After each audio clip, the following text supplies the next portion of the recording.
Hi folks, and welcome to the second episode of the Marlborough Podcast. This week we talk to Grant Coles, also known as Colesy in these parts. Today we discussed his family, his business, and his battle with cancer. This is a must listen, folks. I hope you enjoyed it just as much as I did creating it. Cheers.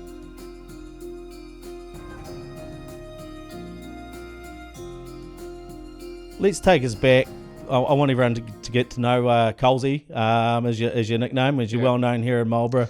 Right. So you're not born and bred. You're another import to the region, like myself. Where were you born? Where did you grow up? What did you get up to? So I was born in Timaru.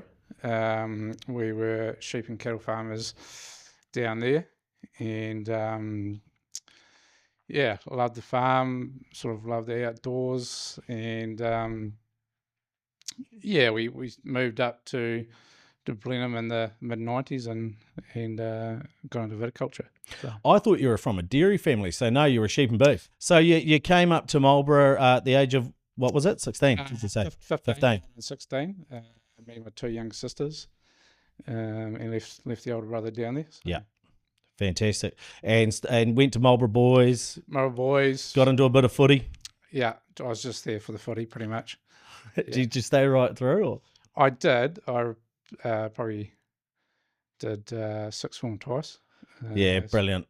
But really enjoyed the footy, made some great mates. It's good school. It's a good way to get into a region as well when you're coming from out of town. I found that playing sport, especially here in Marlborough, the community was right behind it. Yeah, and some talented people come out of Marlborough sports. Those you represent New Zealand at a high level, and they do really well. So I think we're punching above our, with our population here and what we're doing in sports. Yeah, 100%. Cool. Fantastic. So following school, you didn't set the world on fire there, obviously, but but you had some fun, and you thought, what, you'd take your hand into a trade, or? Yeah, it was sort of building, and that was always interested me. Yeah. So moved to Christchurch and started my apprenticeship down there. Yeah, cool. And followed the Crusaders and played for Marist Albion, and it was just a cool city to be a part of. Not really being a city guy, it sort of was never going to be a long-term thing for me down there. So yeah, and then was it at that point that you decided, right, time to travel, or? Yep, yeah, got the opportunity to head to the UK, to Guernsey of all places. Where's that? So that's a small island between England and France. Yeah. Probably closer to France than England, but a bit of a tax haven. Is that what you were there for? But tax evasion. I don't think at that age you'd have money to... No, I had nothing. You're living off what's on your back, right? Yeah. No, the rugby was pretty average to what it is now. It's pretty competitive now, but back then it was very amateur. But they had big ideas, and still keep in contact with good mates over there. We used to go to France on mate's launch just for lunch on a Sunday.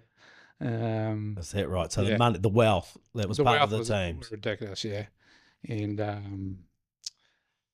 they just didn't really know how to play rugby. Yeah, and for us, small town rural boy, pretty eye opening. Yeah. Getting over there, I'm sure there was some fun had. Yeah. Yeah. Maybe that's for another podcast. Yeah. I think we'll keep some of those stories. Yeah. Between us, between yourself. Yeah. So that's good. So how long did you last over there? I was over there for a year, and then I had to come back to carry on with work and finish. Did you end up finishing the building? You did that, didn't you? Yeah. Finished the apprenticeship, built my own house, and developed a vineyard sort of all pretty early. And so that was the one up here. That was out Rapara, Spring Creek. Yep.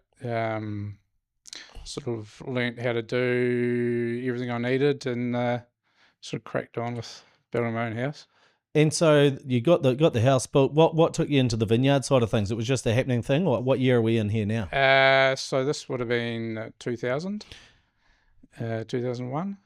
And things have taken off in the viticulture. Yeah, it was starting. It's earlier Yeah. stages. Not the earliest, but Just started boom, and didn't really see building as me in the long run, and sort of loved working on the land, growing a crop of some sort, and Marlborough just was booming with grapes. yeah, perfect. And so that when Coles contracting, as we can see here with the capital up the back. Is that where it began, or where it began? It was sort of a few years until Coles contracting officially started. Yeah. That was 2005. But yeah, that was the beginning of it. Yeah, cool. And look where it's grown now. One of the probably top 3 largest in regards to scale of employees, hectares managed. Yeah. Where are we at now? So how many do you employ under Coles contract? So we've got 24 full time. Sorry, say that again. 24. 24, yeah. That's right through from mechanics to managers and office staff. Cool. And we got some real special, really reliable operators that, the heart and soul of the business. It's pretty pleasing. I never thought it'd get to this size. Yeah. Just sort of winged it, really. Well, winged it with with a lot of skill and knowledge, and a good leader probably behind the helm there. A business is only good as its captain. So you obviously know enough. You're a practical man, but also a personable person, and business is all about relationships, is what I've learned over the years. And so you've had that rural background. How did you really bring that over into meeting the Marlborough community and getting them to, trust you manage their vineyards? Yeah, so I guess, like you say, it's just, hard work, building those relationships, being reliable, saying or doing what you say you're going to do. And then just employing good people and surrounding yourself with good, honest people that sort of follow that mindset that we have. And that's a good point you make there, and that's one of our mottos in the business I work under is the people. It's all about the people. Yeah.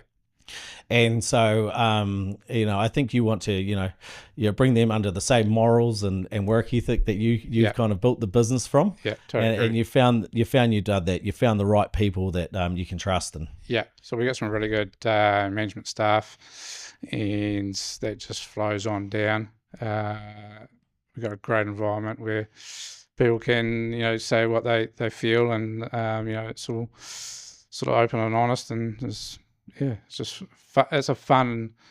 I like to think there's a fun place to work. Yeah, great. Yeah. That's fantastic, because it wouldn't be without its challenges. Anything to do with machining, I'm the most machine mechanically minded person. I drive it, I break it type thing. So that's where you come into play. If I owned a vineyard, can I talk a little bit more about numbers in your business? So like how many hectares you're running, or not, and what that kind of looks like. Like machines, harvesting, and who we work for. Logistics and of all that. Obviously talking about that. Just a little bit on that, on the scale of operations. Yeah. And then we might touch a little bit on family, and what you're busy doing with them, and then I'll probably get into the work, into the health. Yeah. And and then before you know it, would have blown out 40 minutes, mate. So it goes pretty quick when you're talking. Well, let's just talk a little bit more about numbers with your business. So, like, how many hectares are you running? I know that you're big. I know you've got lots of harvesters when they're going around the road. We see the. I think you're the company with the names on their tractors. Am I right? Yes. Yeah. So can we talk a little bit about stats and what you're doing there? Yeah. So we currently manage 600 hectares, right from Lower Wairau right up to top of the Wairau Valley, and doing some developments and redevelopments and stuff like that. We have 10 harvesters, so at harvest time we swell up to sort of 52 staff in total. We got 3 different brands of harvesters. Yeah. So sort of keep all the supplies. So you don't stick to one, like you see some contracting, where it's all just the one colour, but no, you like to split the field. Love a bargain. Split the fleet. Yeah. Oh, you love a bargain. Yeah. No, they've all got their strengths. Yeah. And you find different operators that like operating different machines, but they're all good machines, set up right. They all make a good job, and we work for some really good companies. Like we've got Whitehaven, Isabel Estate, Foley's, Two Rivers. Just some real good brands that I love being a part of. So it's cool. It's a cool time of year. Yeah. Harvest is a buzz around Marlborough for sure. Everything going on. It's 24/7. Yeah. It's a buzz. It is a buzz. Yeah. I love it. I think even the people that aren't involved directly in it. You can feel the energy within the region, which is cool. Yeah, I hope so. Like it's sort of what keeps Marlborough going at some point, and. We get the odd complainer about the odd spillage from here and there, but nothing Cool Cat Chat doesn't fix. Oh, mate, Cool Cat Chat's a bit of a laugh, but we're all trying to be safe on the roads, and and that. So the big harvesters, just be patient. Yeah, exactly. They're an impressive piece of kit, that's for sure. Yeah. What would you say, obviously, good times and more challenging times within the industry that we find ourselves now? Yeah. What is the biggest challenge for you as a management company? What are you finding out there? What are you facing out there? Oh, I mean, currently it's just trying to keep costs down. There's some growers out there that are struggling. It's just trying to keep those costs down for them. Trying to have more consistency in the industry, making good wine and not oversupplying it. But I mean, staff in all areas is always an issue. Having young ones coming through that see viticulture as a career that they can do really well in as well.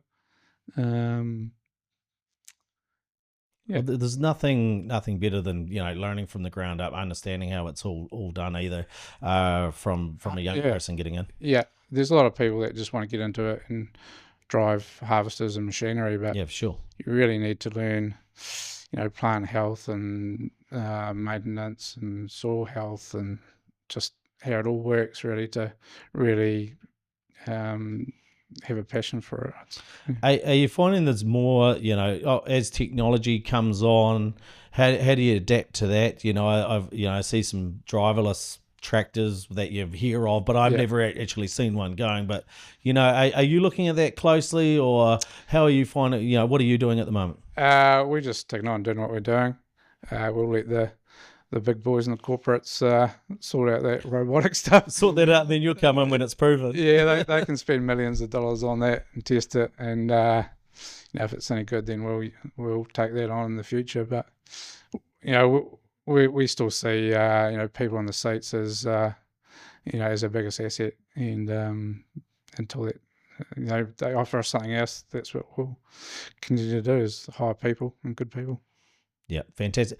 And as we're seeing more vineyards being ripped out, replanted, does that affect you so much, or like do you do part of that development side at all? Or? Yeah, we do everything. So I guess this is the first time that Marlborough's been through a whole cycle. This cycle redevelopment. So we're learning the best ways to do that. We're trialing a few things, mothballing vineyards for a year, then pulling them out, grazing. It just, I guess, gives us another work on. I think we're all, the Marlborough region and Marlborough Sauvignon Blanc, and obviously not just Sauvignon Blanc. We're here having a Chardonnay, of course, but we believe in it. The brand's out there.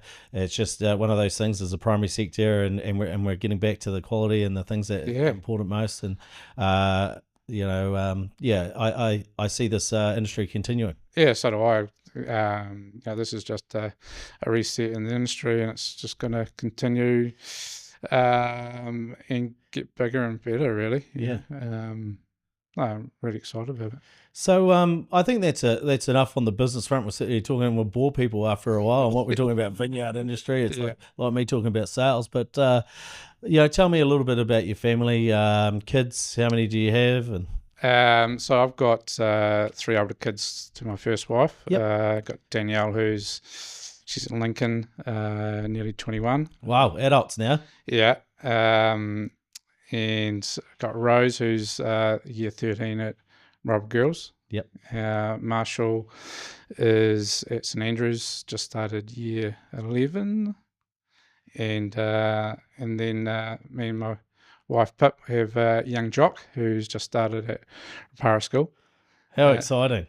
It is exciting. It's pretty cool. Like kids are hard work, but as they get older, they bring you a lot of joy and a lot of motivation.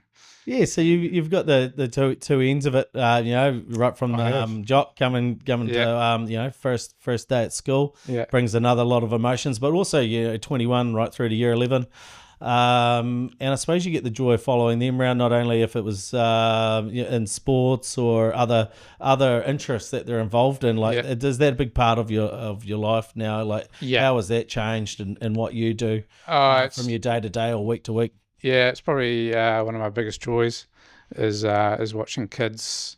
Danielle was a very good singer and guitar player. Marshall's a very good up-and-coming sportsman, particularly in rugby. Rose she's just a pleasure and to be around. Yeah. And they, all 3 of them, have a really special relationship with Jock as well. So. They're all amazing kids that are gonna set the world on fire, and that you're very proud of too. And I can tell that, and I can tell that in the eyes and the way that you talk about them, which is really cool. And Pip, is she part of the business? Does she get involved and stir you up a little bit on that side? Oh, she keeps me very grounded. She's a great woman. I know Pip, and she's awesome. Yeah, so she's from out of town, farm, family from a farm off in Masterton, and so she sort of come into the business and supports me. I wouldn't say 100% on all my decisions, but she's great. She definitely keeps me grounded and sort of resets me sometimes of my dreams and that. So it's good having that person in your life where you can bounce ideas off and get a very honest reply. Isn't that cool? And I think the same for, sorry, I'm moving around, the same for me and my wife. It's having that rock in behind the scenes, and people might not see it. We might be the front of the business, but it's definitely important having that rock behind you.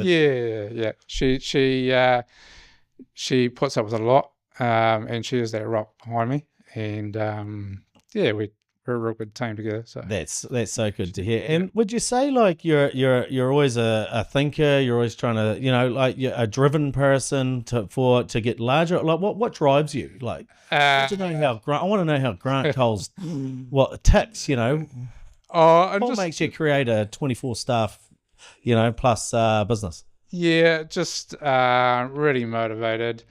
It's always not looking for the next best thing, but just always looking to progress and build on what we've got. Leave something special for my kids and my family. Not give it to them easy, but just make their lives easier so that they possibly don't have to work as hard as I had to in the early days.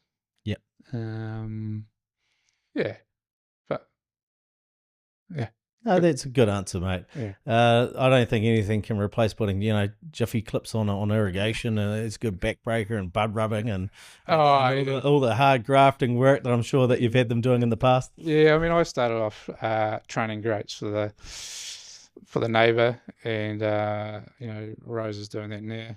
Yeah. And when I was building in Christchurch, I used to come up for the weekend and plant grapes.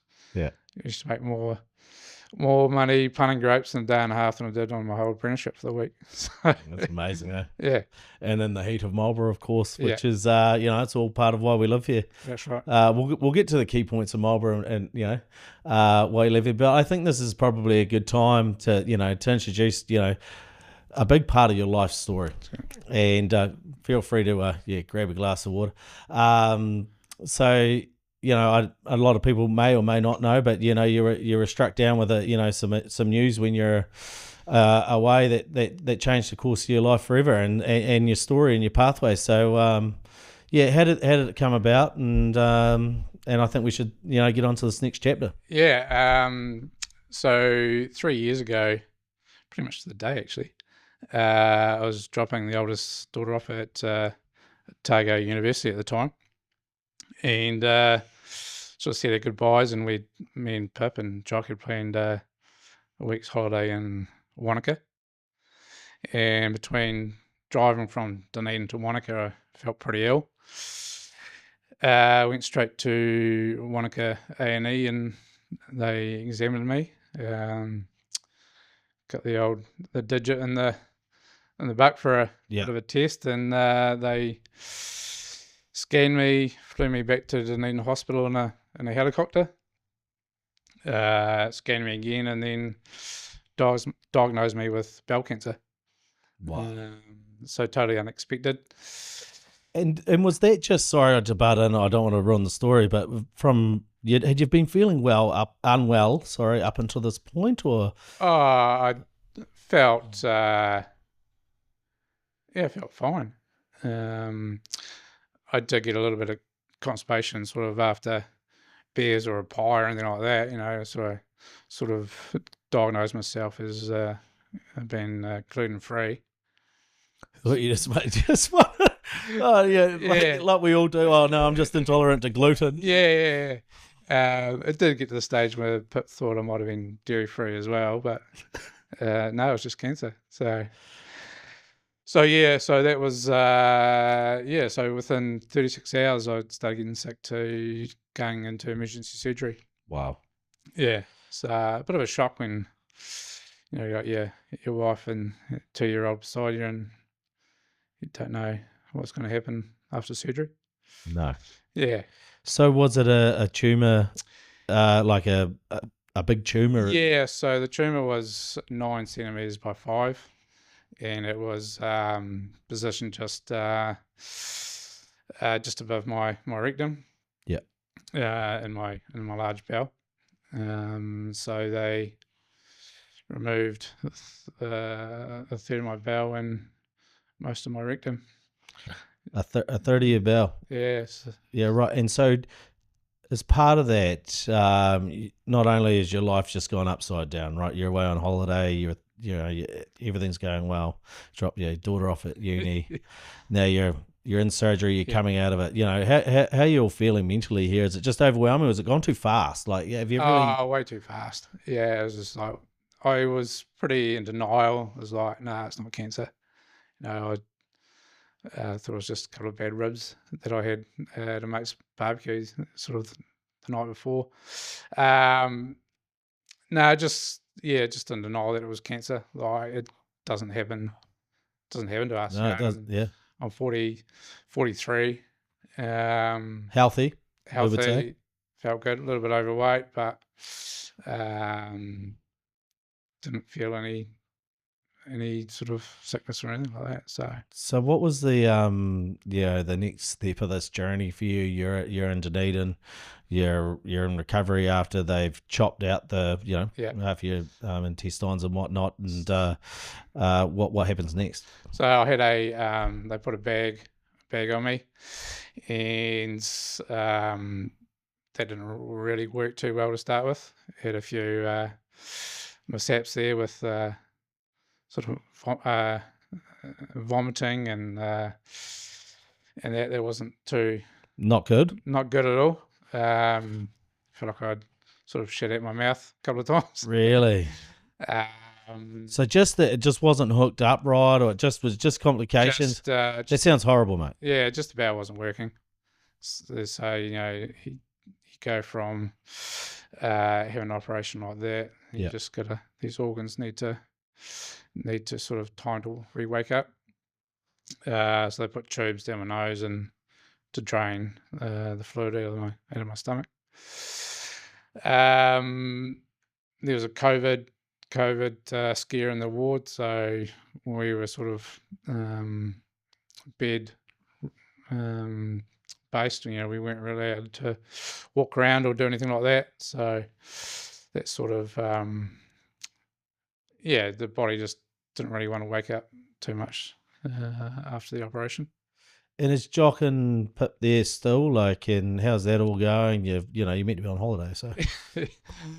Yeah, it was 0 weeks, so there was no accommodation. So Pip and her mother rung around all the hotels and that in Dunedin, and ended up in a hostel in a small cupboard, pretty much. And family came down and picked up Jock and took Jock away. Yep. Pip found better accommodation, and so I was there for 12 nights. And she was just so strong. It was pretty cool. Pretty cool knowing that you've got that person there. Yeah, we've only been married sort of a year. So it's pretty moving to have someone there. That's amazing. Yeah, and brought you together stronger in the toughest times, right? Yep, 100%. Yeah, that's really cool, mate. And so I suppose then that's the journey to recovery from here. Like you come back to Blenheim, or you had to go do. Are you in chemo? Or yes. I don't know much about it, mate. So you're gonna have to talk me through it. So came back to Blenheim and then started. I was actually had harvest.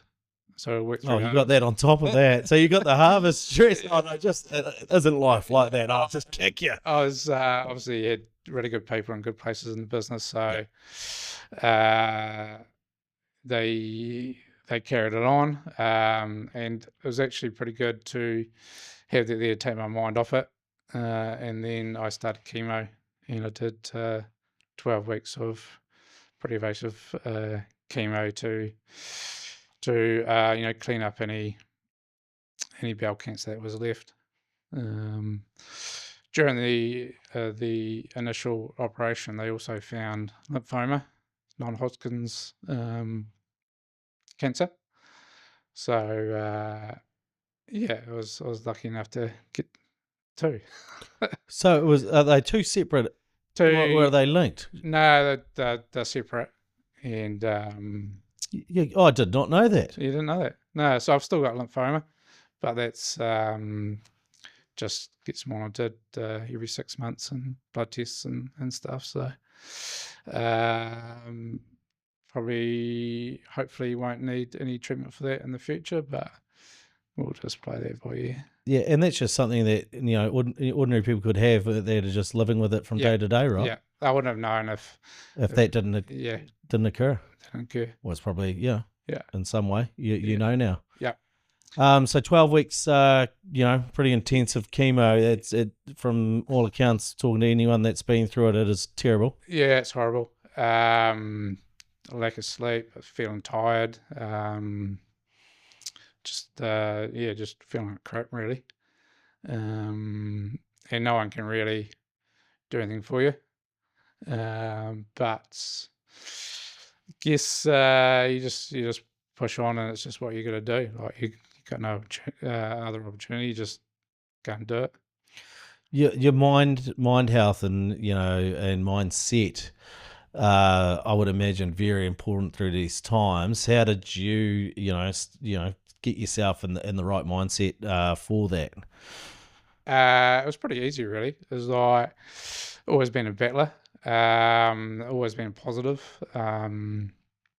and just didn't really see any other outcome other than being a good one. So I was pretty confident in myself that I'd get over it, and I still had lots I wanted to do, so pretty motivated to kick his ass, really. Yeah, you got wife, 4 kids to fight for, right? Yeah. And the rest of your family and friends and everything that life's got to give. So, oh man, that's so cool. It was pretty cool, the support that I got from people throughout Marlborough that I knew but wasn't really close to, but there's some really good messages, really good support, and people have gone that extra mile to be there for you. So it was amazing. Yeah, well, that's it's a big thing for Marlborough, being it's a smaller rural community still, I feel, compared to some other regions, and that really shone through. You'd and everyone, that probably a credit to who you are as well, though, Colsey, and probably how many people you've touched with your personality over the years as well. So that's cool. Yeah, it's a good story. Yeah, no, it's we're really lucky with people in Marlborough, and it's good.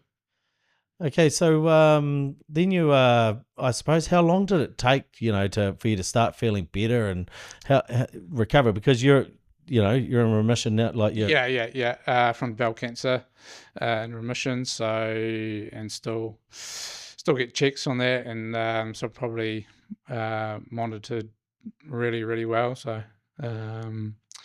but feeling good. Had the bag removed in September, which was just been, or no, that was September after the operation. So it was pretty quickly. Yeah, 9 months. Yep, 9 months. 8 or 9 months.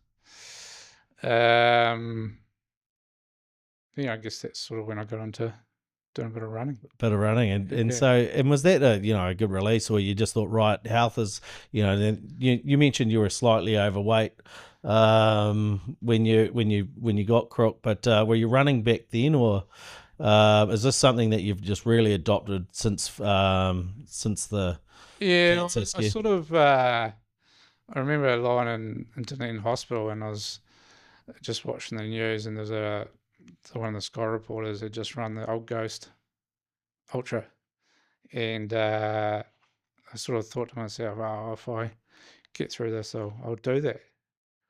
So as soon as the bag was off, I just went for the odd jog, pretty slow, but just sort of seeing, losing a bit of weight, feeling better about myself, and the body was holding together, so I just continued it. And for some people, like, I tried running a couple of times. As you can see, I'm not very good, but slow. You're saying to me earlier, 7.5 minute Ks. So you're not trying to break records there. You're just trying to get on your feet after being through this procedure and just start the movement. Is that what you're doing? And, it was just because you don't have to. I'm not everyone's a natural runner, are they? No. Well, I just sort of put your early 40s. You're not going to break any records, you're not going to win. It's just do it for doing the achievement of it. So that was where the mindset was. Actually, I signed up for the Old Ghost, and I didn't tell anyone for 3 months.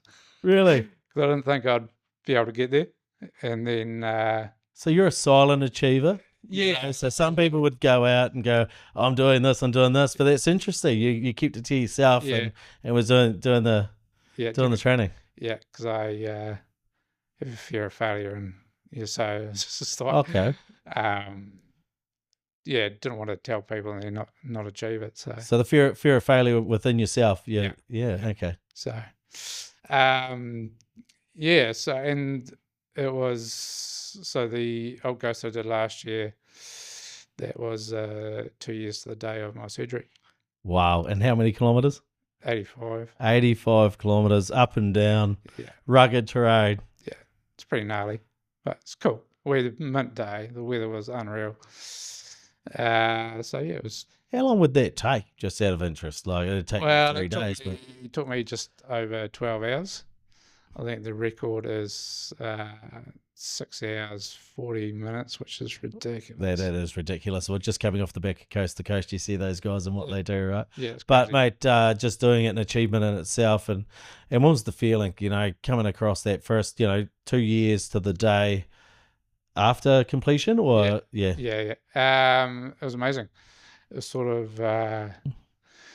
very emotional. My whole family were there. I was about to say, yeah, no doubt Pip's there. You're rock. Mate, I was in a whole world family. of pain, and then I turned this corner, and my 3 older kids were waiting for me. And there was probably about 3K in, and they ran out with me. Wow. I think my K rate sort of picked up a little bit there at the end.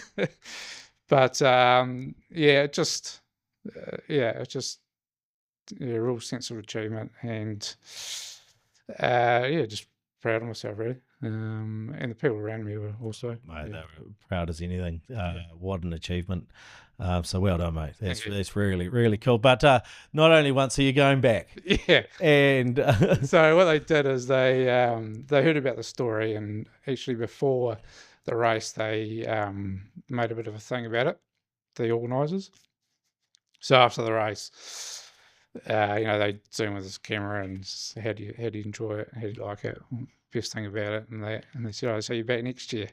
So I'm back. So silly enough, I put my name forward again, and but feeling good. Yeah, feeling like I'm ready to go, and excited about it. There's a few from Marlborough. They're doing it this year as well. So yeah, brilliant. So there's a bit of a crew over there. yeah, bit of a crew. I think Where does it start from and where does it finish? Just for Sedenville, it starts 6 a.m. and finishes at Lyle. So it follows the river up and then up over the hill, and oh, that's cool, mate. yeah. Well, mate, I couldn't be happier for you that you've conquered one of the toughest diseases to get through, and not only did you get through it, you embraced the challenge. Yeah. With grit and determination. I think a positive attitude. It is a testament to who you are as a person, and you can see that right from yourself, your family. Yeah. The business that you run, it's a success, and I know that anyone that gets a chance to get to know you is better for it. So well done, Colsey. Thank you. Mate. It's been a pleasure having you on here for sure. Easy.